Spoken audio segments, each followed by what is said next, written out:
주위에 보면 아무리 잠을 많이 자도 늘 피곤하다 하는 분들이 있으시죠. 주말이나 휴일에 푹 쉬어도 피로가 풀리지 않고 무기력한 경우도 많고요.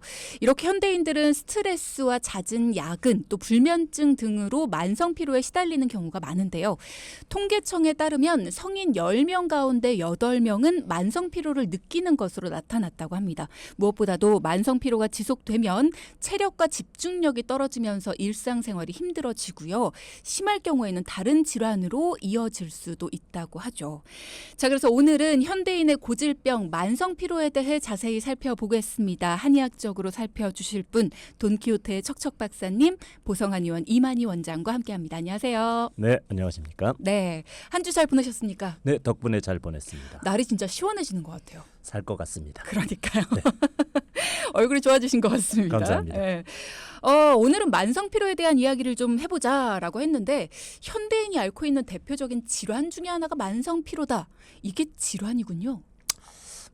질환으로 말씀드리기에 조금 애매한 부분이 있긴 그죠? 합니다. 이제 만성 피로 증후군이라는 질병명으로 분류를 할 정도가 되면 네. 굉장히 심한 것이고요. 원인 불명입니다.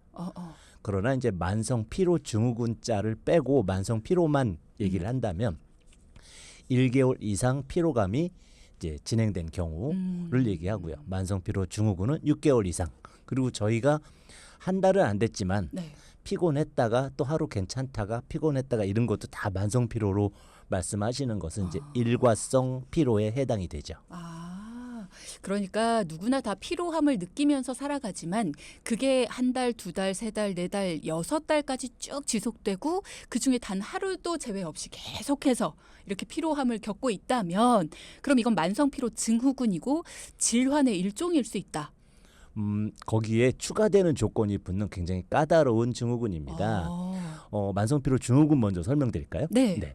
만성 피로 증후군은 일단 기본적으로 사실은 1500년 전 황제내경이라는 한방 서적에서부터 언급이 될 정도로 오래된 질병입니다. 그러나 현대의학적으로 따로 구분이 돼서 분류된 것은 얼마 안 되었고요. 한 90년대 들어서 이제 분류가 되었는데 이유는 마땅한 이제 치료 방법이 이제 서양의학적으로 없다 보니 약간 관심 바깥이었다가 이제 질병으로 분류를 해야 된다. 저희가 이제 보장성 정책이 강화되면서 휴직도 하고 그래야 되는데 질환으로서의 이제 필요성 구분이 있어서 그 구분점을 이제 정리해 놨는데 말씀하신 대로 6개월 이상 피로감이 있어야 되는 것이 기본이고요. 또는 잠을 자고 나면 좀 개선이 되잖아요. 그렇죠. 그런 것이 없습니다. 자도 전혀 개선이 없다. 이런 두 가지 측면이 또 있어야 되고 세 번째는 활동을 하면 점점 심해집니다. 노동을 많이 해서 심해지는 게 아니고 그냥 조금 움직여도 조금만 움직이기 시작해도 이제 피로감이 이제 가중되죠. 이런 세 가지가 기본. 여기다가 플러스로 병이 있어야 되는데 이제 집중력이라든지 저희가 활동할 때 어떤 그런 능률이 50% 이상 감소돼야 됩니다. 또는 움직일 때 즉 기립성 어지러움증이라든지 기립성 빈맥증, 막 심장이 막 뛰는 이런 병들 중에 하나를 반드시 갖고 있어야 만성 피로 증후군까지 이제 포함을 시키게 되니까 굉장히 까다로운 것이고요. 이제 그런 것이 아닌데 이제 오래 기간 6개월이 넘었더라도 이런 증상이 없이 피로감만 있다면 이제 단순한 만성 피로로 포함을 시키고 여기서 한 가지 더 주의할 것은 다른 질환이 없어야 된다라는 전제 조건이 들어갑니다. 뭐 당뇨라든지 여러 가지 질환들이 또 있거든요. 그런 질환에 의한 만성 피로는 증후군으로 집어넣지는 않고 따라오는 병증이기 때문에 질병을 치료함으로써 개선시킬 수 있다 이렇게 보는 거죠. 생각보다 굉장히 많은 조건이 있네요. 근데 지금 말씀을 들으면서 저는 조금씩 좀 의구심이 드는 게 자도 피곤하고 잠이 부족하다는 생각이 들고 활동을 하면 할수록 피곤함이 심해지고 당연한 거 아닙니까? 그러면서 당연한 얘기 아닙니까? 그런데 이제 아마 잘 돌이켜 보시면 그래도 일요일 날 푹 한번 자고 나면 좀 개운해 이런 적이 있으신 분들이 계실 거예요. 그러면 아니라는 거죠. 6개월 동안 하루도 그러면서 증후군에 들어가려면 능률 작업 능률이 50% 이상 감소한다고 하는 것은 일상생활이 영위가 안 된다는 뜻입니다. 직장 출근하기가 거의 불가능한 수준이 되겠죠. 운전도 거의 사고를 내야 되고 이런 지금처럼 라디오 진행도 못 하시는 수준이기 때문에 전 아니네요. 그렇습니다. 그래서 그냥 그런 경우라면 만성 피로 증후군은 아니지만 물론 이제 만성 피로가 오랜 기간 방치되면 증후군으로 갈 수는 있습니다. 그렇군요. 만성 피로와 피로를 구분하는 것도 필요할 것 같아요. 그렇죠. 그건 단순히 기간으로 구분하는 건가요? 그렇다고 볼 수 있고 회복력에서도 차이점이 있습니다.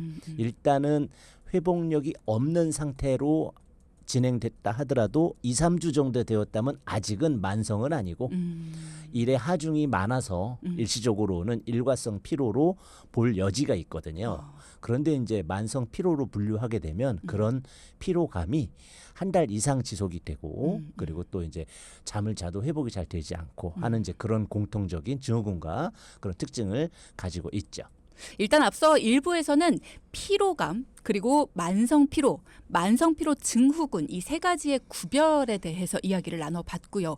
증후군까지 가려면 6개월 이상은 좀 이 피로감이 지속돼야 되고 그리고 그냥 단순히 피로한 게 아니라 자도 계속 심해지고 활동을 하면 할수록 심해지고 집중력이나 능률이 일상생활을 영위하지 못할 정도로 굉장히 떨어져야 된다. 이런 말씀을 주셨어요. 이런 것들이 동반되어야만 증후군이라는 말이 붙을 수 있다. 그렇죠. 네, 이런 말씀을 주셨는데 자 그렇다면 증후군에 대한 의문이 조금 생겨요. 네. 증후군은 질환으로 본다라는 말씀을 주셨는데 우리가 증후군을 붙이는 말들이 몇 가지가 있거든요. 잠깐 조금 벗어나서 얘기를 좀 드리자면 번아웃 증후군 뭐 이런 것도 살짝 만성피로 증후군이랑 좀 비슷한데 이런 것도 질환인가요?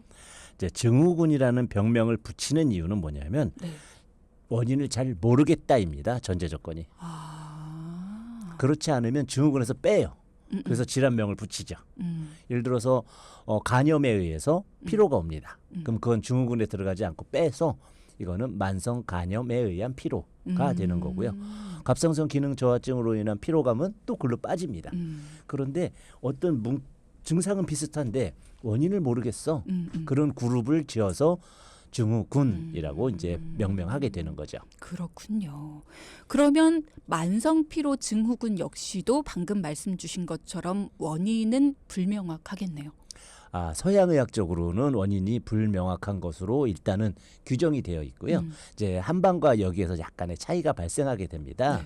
한방은 좀 오래되다 보니까 구분이 좀 명확한데 이제 한방에서는 이 부분을 허로증이라고 부릅니다. 허로. 예, 허증과 노증이 있는 거죠. 허증은 과로나 이런 스트레스에 의한 부분이 있을 수 있지만 주로 그런 것보다는 약해졌다. 라는 개념으로 이해하시면 되고요. 허하다. 네, 기가 허해요. 뭐 혈이 허해요. 뭐 이런 소리 하잖아요. 기혈, 음양 이런 부족증, 몸에 부족한 것은 허증. 그리고 너무 많이 써서 발생하는 것은 노증이라고 부릅니다. 그 노증도 이제 그 오로라고 불러서 5가지의 유형이 있다고 분류를 하죠.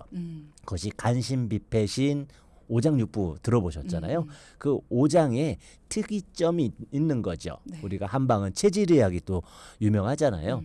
각 환자의 체질과 특성에 따라 만성 피로 과로를 했다 하더라도 공격받는 장기가 다르다. 그런 뜻입니다. 그래서 간이 공격받아서 간노, 심장이 공격받아서 심노, 비노, 폐노, 신노 이렇게 오로로 구분을 하고 그것을 만성 피로 증후군으로 이제 구분을 하게 되고요. 그러다가 이제 그 여러 가지 질환으로 넘어가면은 5로 6극 7상 이렇게 굉장히 단계적으로 만성 피로 증후군을 한방에서는 구분해 놓고 그런 스트레스와 과로에 대한 요인이 오장육부의 기능을 해쳤을 때 나타나는 증상을 한방에서는 만성 피로 증후군으로 이제 규명하죠. 그러면 지금 방송을 들으시는 분들 중에서 나도 역시 만성 피로를 겪고 있다 하시는 분들은 굉장히 많으실 거예요. 근데 내가 지금 치료가 필요한 것 같다. 뭐 내가 증후군인지 아닌지까지는 모르겠지만 어쨌든 나는 너무 이 피로함 때문에 힘들다. 치료를 받아야 될 것 같다 하시는 분들 같은 경우에 내가 어떻게 치료를 받아야 될까가 가장 궁금하실 것 같거든요. 일단은 치료가 필요하다 아니다의 기준점은 어디로 봐야 될까요? 기본적으로는 의사들이 진단을 하는 것이 제일 정확합니다만 왜냐하면 저희가 피로의 단계를 1단계부터 한 10단계까지 구분을 합니다. 그 중에 4단계 이상이 되면 치료가 필요하다 이렇게 얘기를 하고요. 네. 그렇다면 1, 2, 3단계는 어느 정도의 피로를 말하느냐 하면 아까 말씀드린 대로 한 달을 넘지 않았고 그리고 잠을 좀 푹 자면 하루 이틀 그냥 12시간씩 막 자면 좀 나아지고 운동 좀 하면 컨디션 나아지고 이런 부분이 있다면 개선의 여지가 있는 거죠. 이런 것들이 대부분 3단계까지이고 스스로 회복이 되지 않는다든지 피로의 정도가 한 달을 넘어간다든지 또는 움직이면 움직일수록 더 힘들어진다든지 좀 운동을 할래야 할 수가 없는 상황이 된다면 스스로 회복하기 어렵기 때문에 네. 만성 피로로 이제 구분을 해놓고 진료를 했을 때 아까 말씀드린 5가지 중에 어디에 포함되느냐에 따라 그 오장육부의 기능을 향상시켜 주게 되면 이제 피로의 등급이 1, 2, 3단계로 떨어지게 되는 거죠. 그렇게 치료를 합니다. 이런 질문도 주셨어요. 1003님. 오장육부 중에 어느 쪽의 기운이 주로 떨어졌는지를 살핀다라고 하셨는데 네. 왜 그쪽이 떨어졌는지 어떤 게 문제인 건지 그거를 알고 싶은데 어떻게 알 수가 있나요? 왜 그쪽이 항상 문제인 건지를 알아야 조심하고 예방할 수 있을 것 같습니다. 기본은 타고나는 거고요. 누구나 이제 뭐 노안이 일찍 오는 사람, 탈모가 일찍 되는 사람, 오십견이 빨리 오는 사람, 뭐 난청이 일찍 오는 사람 이런 식으로 피부 주름도 머리카락의 색깔도 다 다르잖아요. 그렇죠. 유전자적인 특징이 있는 거죠. 오장육부도 마찬가지입니다. 두 번째는 특별하게 그 기능을 혹사시키는 직업을 가지고 계시다면 이제 심노라는 것은 심장에 부담을 주는 거거든요. 네. 두근거리고 어지럽고 이런 증상을 동반하게 되는데 평상시에 스트레스를 많이 받으셨다면 심장이 튼튼했다 하더라도 심노가 될 테고요. 비노는 이제 비장인데 음식을 잘 못 먹고 자꾸 마르고 빈혈기가 있고 이런 증상을 동반하는데 평상시에 음식을 제때 챙겨 먹지 못하거나 뭐 그런 부분들이 있으시잖아요. 이제 음식 관련 또는 폐는 호흡기 질환에 많이 노출되는 비를 맞으면서 일을 하거나 냉동 창고 같은 데 일을 하거나 이런 감기 노출이 잘 되는 분은 폐의 문제가 발생할 수도 있는 이런 외부 환경과 유전 두 가지가 이제 어느 한 곳에 몰렸을 때 특징적인 오로의 증상을 보이게 되는 거죠. 다른 것도 얘기해 주세요. 뭐 간도 있을 거고. 네. 간은 이제 주로 얼굴이 초췌해지고요. 심할 때 눈에 황달이 오게 되거나 특히 간은 근골격에 문제를 주기 때문에 근육통 같은 것을 잘 동반하고요. 여성 같은 경우에는 생리의 문제를 동반할 수도 있는 이런 이제 간성 증상이 오고 신장 같은 경우에는 이제 이명이라든지 귀의 증세 또는 난청, 어지럼증 같은 증상과 함께 소변을 자주 본다든지 야간에 화장실 때문에 자주 일어난다든지 이제 관절에 힘이 자꾸 빠지고 다리가 가늘어진다든지 허리가 아픈다든지 정력이 떨어진다든지 하는 이제 여러 가지 문제로 오로의 증상을 구분할 수 있습니다. 그러면 내가 지금 피로함이 좀 길어지고 있고 만성 피로인 것 같은데 방금 말씀 주신 그런 증상이 함께 온다라고 한다면 그쪽이 조금 허하거나 노해질 수 있겠네요. 그렇습니다. 기본적으로 이렇게 금방 구분이 되면 너무 좋은데 실제로는 이 오로를 겹쳐서 갖고 계신 분들이 워낙 많으세요. 그렇죠. 네. 그래서 구분을 하시려고 하지 마시고 물론 이제 구분에 따라서 음식이라든지 차라든지 여러 가지 또 도움이 되는 것들이 있기 때문에 가려진다면 좋지만 구분이 되지 않을 정도라면 이제 4단계 이상이기 때문에 치료를 받으시는 단계라고 생각하셔야 됩니다. 지금 질문 주신 분 중에서요. 저는 피곤함이 심해질 때마다 겨드랑이 쪽이 많이 아픕니다. 왜 그럴까요? 보통 겨드랑이의 통증 같은 경우 방향성이 좀 있는데요. 이제 왼쪽 겨드랑이 쪽에만 집중되고 겨드랑이보다 약간 흉곽 쪽에 있다면 심장 쪽 통증일 확률이 있습니다. 그리고 또 호흡과 연동해서 아픈 경우는 폐의 문제일 수도 있고요. 이 두 가지가 아니라면 임파선의 문제일 수 있습니다.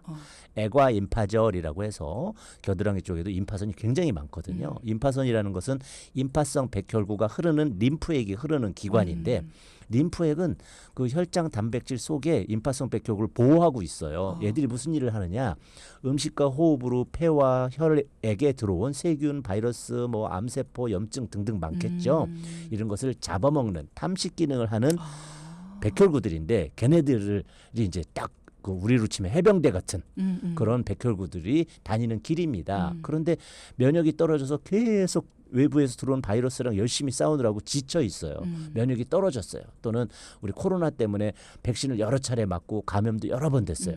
그런데 면역이 이제 스스로 회복되지 않아. 그랬을 때는 백혈구를 많이 만들기 위해서 왕성하게 활동하다 보면 거기가 팽창합니다. 그랬을 때 이제 겨드랑이 쪽 임파선에 통증을 유발하거나 부풀어 오를 수도 있죠. 붓는 분들도 굉장히 많으시더라고요. 면역력 떨어졌을 때. 맞습니다. 그럼 그런 경우에는 본인이 이렇게 좀 주물러주면 괜찮아요? 아니면 치료가 필요한가요? 이 림프 마사지라고 해서 가볍게 주물러 준다든지 이제 따뜻하게 한다든지 하는 방법을 하는 것도 나름 방법입니다만 잘못 만졌을 때는 그 부어 있는 부분이 결절 상태가 되면서 임파선 그 염증으로 오는 수가 있습니다. 그럴 때는 고열이 발생하기 때문에 만져서 덧나는 것보다는 이제 림파선의 흐름과 면역 기능이 상승될 수 있는 한약을 복용하시거나 휴식을 취하시거나 잠을 푹 주무심으로써 가라앉히는 것이 더 좋죠. 이분도 조금 걱정이 되네요. 제가 번호는 노출하지 말아달라고 말씀을 하셔서 제가 지난번에 너무 피곤했던 날이었는데 퇴근을 하고 아파트 단지 내에서 30분 동안 집을 못 찾아 헤맸습니다. 그런데 건강검진을 하면서 뇌 쪽을 찍어봤는데 아무런 문제가 없다고 하는데 이렇게 피곤할 때면 기억력이나 집중력에 장애를 많이 겪습니다. 나중에 치매 올까 봐 걱정이 많이 돼요. 이런 것들도 치료가 필요할까요? 만성 피로 증후군 중에도 그런 것이 있고요. 네. 그중에 심노가 거기에 해당이 됩니다. 정신이 황망해진다 하거든요. 멍하게 되고 네. 집중이 잘 안 되죠. 물론 그런 스트레스와 피로에 의한 오로증에서 발생할 수도 있지만 때로는 드시고 있는 약물 같은 것에서 문제가 될 수도 있습니다. 그 약물에는 술도 포함되는 거죠. 네. 평상시에 술을 많이 드셨다든지 하는 것 때문에 건망증이 증가한다든지 또는 여성분들이 여성 호르몬이 부족해지면서 이제 건망증이 심해지시는 분들이 있는데 뇌 기능이 떨어지는 거죠. 이럴 수도 있고요. 더 중요한 것은 약물일 수도 있다는 겁니다. 저희가 예를 들어서 불면증 환자분이 밤에 잠을 자려고 수면제를 먹으면 외국의 연구에 의하면 3개월을 연속적으로 수면제를 먹으면 알츠하이머가 32%인가 더 증가하고 6개월 이상 먹으면 뭐 80%인가가 증가한다는 논문을 본 적이 위험하네요. 있습니다. 네. 그런 것뿐만이 아니고 고지혈증에 쓰는 스타틴 계열의 약도 간 기능 장애를 일으킨다든지 굉장히 많은 약들에는 항상 부작용 주의점이 써 있죠. 그렇죠.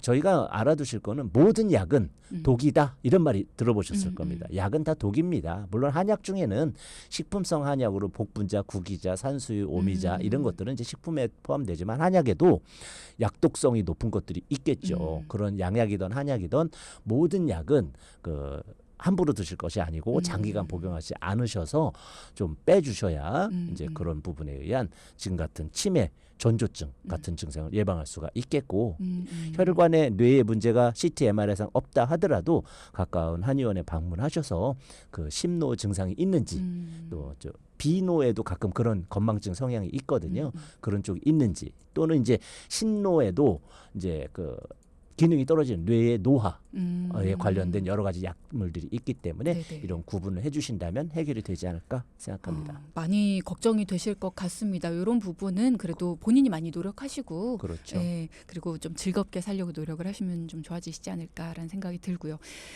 이 만성 피로랑 가장 깊은 연관이 있는 것 중에 하나가 방금 말씀해 주신 그 불면증도 네. 있을 것 같아요. 이게 피곤하면 잠을 잘 자야 되잖아요. 네. 근데 어느 정도 피곤함을 넘어서면 잠을 못 자요. 이게 저만 그런가요? 심노이기 때문에 그렇습니다. 다른 노증은 잠을 더 많이 잡니다. 자도 졸리기 때문에 계속 머리만 대면 잘 수 있는 반면 심노 환자인 분들 같은 경우에는 네. 어떤 스트레스가 교감신경을 흥분시켜 버립니다. 심장의 박동은 빨라지고요. 그래서 네. 심노 환자는 그 가슴 두근거리는 심계항진, 빈맥증도 동반하게 되는데 그럴 확률이 높으신 분인 거죠. 저희가 이제 만성 피로 증후군 환자들이 평균 연령이 몇 살이냐면 33세입니다. 굉장히 젊네요. 예, 여성이 3배 많습니다. 그렇게 되는 이유는 남성은 좀 더 남성 호르몬 때문에 사냥과 전쟁의 호르몬이잖아요. 그래서 조금 더 그런 이제 그 외력에 좀 익숙한 반면 이제 사회생활 시작하시고 이렇게 경쟁이 치열한데 여성분들이 조금 더 이제 근력적으로 딸리는 부분이 스트레스로 작용했을 때 잘 생긴다 이렇게 이제 보는 이제 관점이 있거든요. 그래서 이제 그런 것들이 우리 이제 만성피로 증후군에서 이제 불면증으로 유발될 확률이 높아지는 거죠. 그렇군요. 지금 윤남훈님께서도 저도 피로감이 있어서 비타민제를 먹으면 나아질까 해서 먹고 있는데 비타민제를 먹으나 안 먹으나 효과는 못 보고요. 소변만 노랗게 나옵니다. 라는 말씀을 주셨거든요. 비타민제로 피로감을 이겨보자 하시는 분들이 굉장히 많으세요. 네. 네. 기본적으로는 못 먹어서 그렇다는 것이 깔려 있는 거죠. 그러나 저희가 요새 같은 더군다나 저희 나라처럼 편의점이 24시간 운영되는 나라에서 우리나라에서 그런 경우는 거의 없다고 보셔야 됩니다. 물론 그 중에도 입맛이 좀 까다롭고 잘 못 드시는 분들 중에는 아까 오로 중에 B로에 들어가면 이제 비타민이 효과를 봅니다. 영양이 불량하시고 편식하시고 잘 안 먹고 그러셨으니까 그런 것이고요. 평상시에 잘 드시는 분들은 당연히 비타민을 드셔도 아무 효과가 없습니다. 그러니까 이게 천편일률적으로 이게 좋대 하니까 이쪽으로 와 하고 가고 저게 좋대 해서 와 하고 갈 게 아니라 내 체질, 내 몸에 내가 어디가 상했는지를 알고 거기에 맞는 처방을 해야 되는데 그냥 좋다는 걸 무조건 하다 보니까 효과는 없고 뭔가 반응은 나타나고 뭐 이런 경우들이 있는 거군요. 예, 그런 대표적인 것이 비타민이죠. 네. 혈관 주사 같은 것들도 많이 맞잖아요. 네. 이런 것들이 반응이 금방 온다 그래서. 사실은 이제 한약, 보약 같은 경우는 이제 그것이 다 내재돼 있는데 서양의학 쪽으로는 별다른 방법이 없다 보니 주로 이제 링거액에다가 수액에 비타민이든 뭐 아르기닌이든 뭐 여러 가지를 넣어서 그렇죠. 하게 되는 것이고요. 실제로 말씀드린 대로 그 영양이 불량하지 않고서는 별로 효과를 못 보는 거죠. 그것도 그렇지 않고 너무 과중해서 쉬어줘야 되는 부분 또는 오장육부의 기능 자체를 활성화시켜줘야 되는 부분은 이제 전문적인 치료 영역에 들어가기 때문에 그런 영양제로 효과를 못 보시는 겁니다. 피로 회복제라는 거는 네. 피로 회복에 좋은 것들이 섞여서 들어가 있잖아요. 네. 그럼 이거는 사실 안 맞는 사람보다는 이 사람 저 사람한테 다 맞는 것들이 골고루 들어가져 있는 걸 텐데 그럼 이건 효과가 좀 있지 않을까요? 그렇게 생각하시지만 꼭 그렇지는 않습니다. 그래요. 예를 들어 드리겠습니다. 저희가 간 기능이 떨어졌을 때 보통 우루사 아로나민 골드 이런 상품명을 말씀드려도 되는지 모르지만 안 됩니다. 네. 네. 이제 땡, 아로나민 땡, 네. 네, 그렇게 말씀드리겠습니다. 네. 그런데 이제 그 우르소 데옥시콜산이라고 해서 네. 이제 그 웅담이죠. 웅담 성분에서 추출한 그 성분을 쓰니까 간 기능이 좋다더라 하는 게 일본에서 1920년도에 최초로 그 성분을 이제 원래는 우황청심환에 들어가는 겁니다. 이미 있는 거죠. 네, 그냥 청심환으로 하겠습니다. 네. 예, 그렇습니다. 우황청심환 상표 이름은 아닙니다. 그래요? 네. 정식 한방 처방명이고요. 네. 그래서 요런 처방을 가지고 하는 것에 힌트를 얻어서 그러면은 웅담 성분을 해서 먹으면 간이 좋지 않을까? 이런 식으로 이제 만들어진 것이 일본에서 처음 만들어진 계기이고 그 아로나민 땡땡도 그 이제 대산이라 그래서 큰대 마늘산이라서 한방 처방에 전통적으로 마늘을 넣어서 간 기능이 떨어질 때 회복시켜 주는 것으로 쓰거든요. 거기에 힌트를 얻어서 거기에 뭐 비타민도 섞고 이렇게 만들어진 것입니다. 그렇기 때문에 그 모든 환자에게 좋을 것처럼 생각되실지 모르겠지만 우르소 계열은 간에 간노에 쓰는 것이고요. 마늘 들어간 것은 비노에 쓰는 겁니다. 입맛이 떨어진다든지 할 때 이런 간이라 피로라 하더라도 이런 식으로 각각의 성분이 어느 그 피로 증상에 어느 오장육부에 듣는지에 따라서 다르기 때문에 상품으로 허가가 돼서 나왔다 해서 그것이 모든 것을 해결해 주는 것은 아니죠. 그래서 어떤 사람은 나는 피로하기만 하면 그 우루땡 먹으면 진짜 잘나 하는 그렇죠. 분이 있는가 하면 네. 어떤 분은 나는 효과가 없어 하는 분이 그렇습니다. 있고 그게 이제 자신하고 맞느냐 안 맞느냐의 차이겠네요. 맞습니다.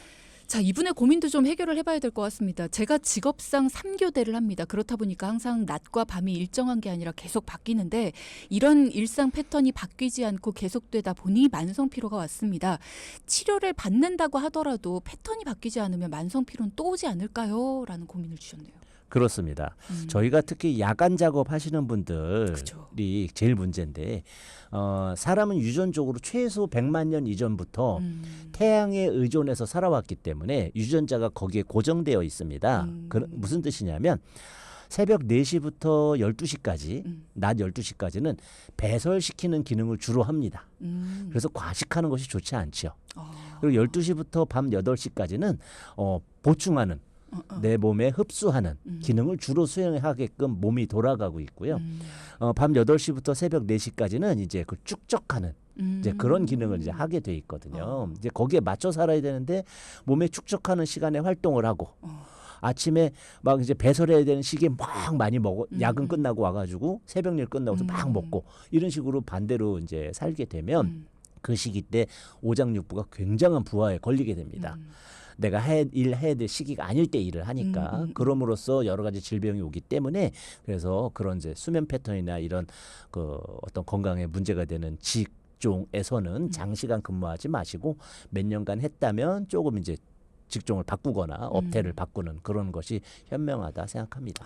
근데 그게 쉽지가 않죠. 맞습니다. 네, 또 특히나 가장분들은 내가 함부로 뭔가를 바꾸고 하신다는 게 쉽지가 않고 특히나 이분 같은 경우에 3교대라는 거는 매번 똑같은 그러니까 낮과 밤이 아예 바뀐 게 아니라 어떤 땐 낮에 주무시고 어떤 땐 밤에 주무시고 어떤 땐 새벽에 주무시고 이게 계속 바뀌는 거잖아요. 그렇죠.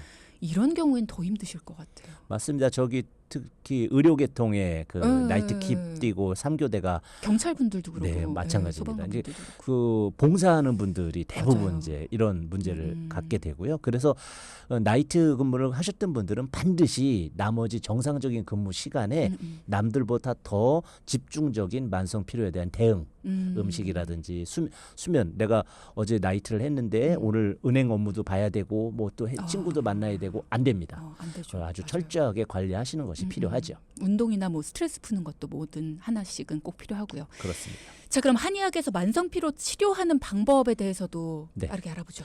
예, 제가 만성피로 증후군으로 한번 넘어가 보겠습니다. 더 힘든 거니까 네. 그거는 거의 못 고치니까 이제 한방에 기라는 것이 있잖아요. 네. 한방은 뭐 경락이 있고 기가 흐르고 이런 소리 많이 하죠. 우리가 근데 만성피로 있을 때 주로 표현을 어떻게 합니까? 아우 기운이 없어. 그렇죠, 그렇죠. 그게 기가 돌지 않아 그 뜻이죠. 기운. 기가 돌 운자입니다. 기가 안 돈다는 뜻입니다. 네. 기운이 없다는 것은. 근데 그 기는 음식에 의해서 생성되는 후천적인 기운이 있고요.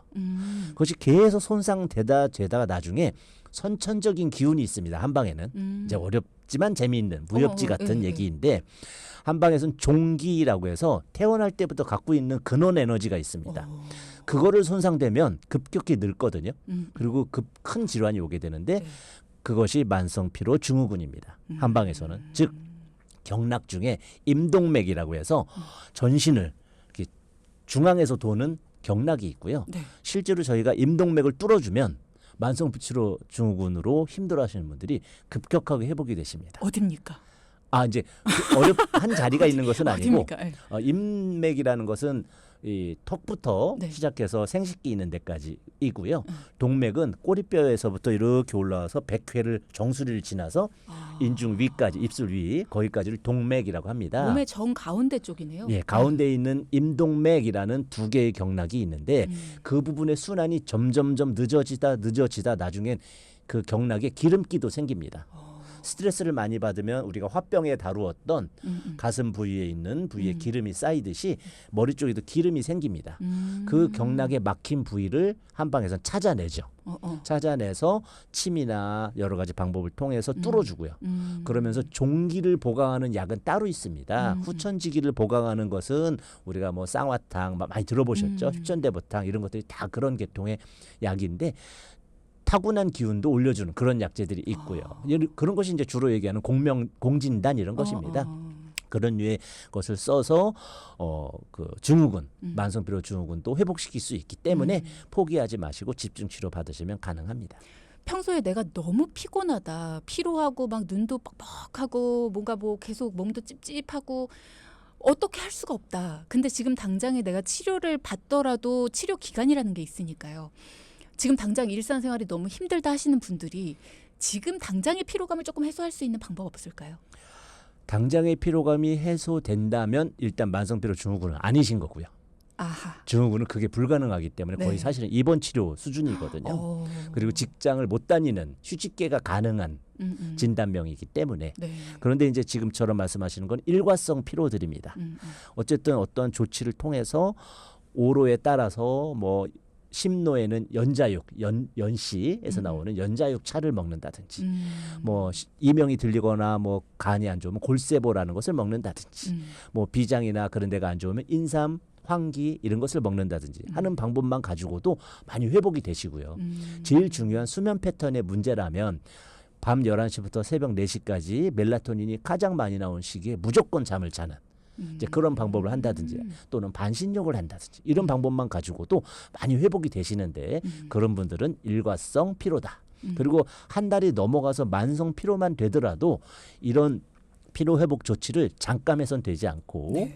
오랫동안 해주시면서 나에게 피로를 유발한 원인 자체를 없애줘야만 해결이 되는 것이 만성 피로다. 이렇게 설명드릴 수 있습니다. 왜 만성 피로가 되어가는 것 같으면 몸 안에 뭔가 노폐물이 계속 쌓이는 듯한 느낌이 들잖아요. 그렇죠. 뭔가가 밖으로 안 나가고 계속해서 쌓이는 듯한 그걸 좀 배출시키는 버튼이 있으면 좋겠다는 생각이 들 때가 있어요. 네. 어디 없습니까? 좀 눌러주고 싶어서. 배출시켜주고 싶은 분들은 네. 주로 이제 영양이 과잉하고 술을 많이 드시고 고기류를 많이 드시고 이렇게 하시잖아요. 그래서 가장 중요한 것은 일단 독소가 추가로 안 들어오게 하기 위해서는 감미료가 들어간 음식을 피해야 됩니다. 패스트푸드라고 하죠. 저희가 필수 영양소라든지 단백질, 지방, 탄수화물 외에 우리가 사 먹는 것들, 편의점에서 파는 것들에는 여러 가지 감미료가 들어가는데 감미료 중에는 몸에 필요한 게 사실은 없습니다. 다 독소로 작용하죠. 그것이 주로 간과 위장에 통해서 들어와가지고 쌓이게 돼서 두 개가 먼저 망가지고 그것이 나중에 복강지방까지 가면 대장도 망가뜨립니다. 그래서 대장을 조금 통해서 독소를 배출한다면 가장 좋은 거 건강검진. 검진할 때 저희가 그 대장을 싹 비우잖아요. 그쵸. 그런 행위만 가지고도 몸이 개운해지시는 겁니다. 근데 나는 건강검진할 때 그 배출 해냈더니 너무 힘들어요. 이런 분들은 이제 대장의 독소보다는 몸 안에 허한 상태, 에너지가 급격히 부족한 상태. 그런 분들은 이제 보약 계열로 넘어가는 거죠. 그렇군요. 어떤 게 나한테 더 맞는지는 일단은 경험을 해봐야지 알 것 같다라는 생각이 들기도 맞습니다. 하고요. 일단은 조금 비워주는 것도 좋을 것 같다는 생각이 들어요. 공복을 유지해주는 것도 조금 필요할 수 있겠네요. 그래서 약간 비만이거나 이런 분들은 일주일에 한 번 정도 간헐적 단식을 16시간 이상 해주고 그리고 가능하면 오전에는 특히 9시 전에 커피 드시지 말고 그리고 12시 전에는 탄수화물이 있어야만 머리가 이제 활동을 하니까 이제 가벼운 과일류 식사를 한다든지 하는 방법을 통해서 과도한 에너지가 몸에 누적되지 않게 해주시는 것도 좋은 방법입니다. 네. 아무리 우리가 피로감을 달고 사는 시대라고는 하지만 그 피로가 너무 많이 누적됐을 때는 그게 질환이 될 수도 있고요. 그 질환이 길어지면 다른 병적인 것들과도 연결이 될 수가 있습니다. 그래서 오늘은 만성 피로 그리고 만성 피로 증후군까지 우리의 일상생활을 영위하기 힘든 증후군까지도 연결이 될 수 있다라는 이야기 그리고 또 어떻게 치료할 수 있는지까지도 이야기를 나눠봤습니다. 오늘도 여러 유용한 이야기 나눠주신 우리 이만희 원장님 감사드립니다. 네, 감사합니다.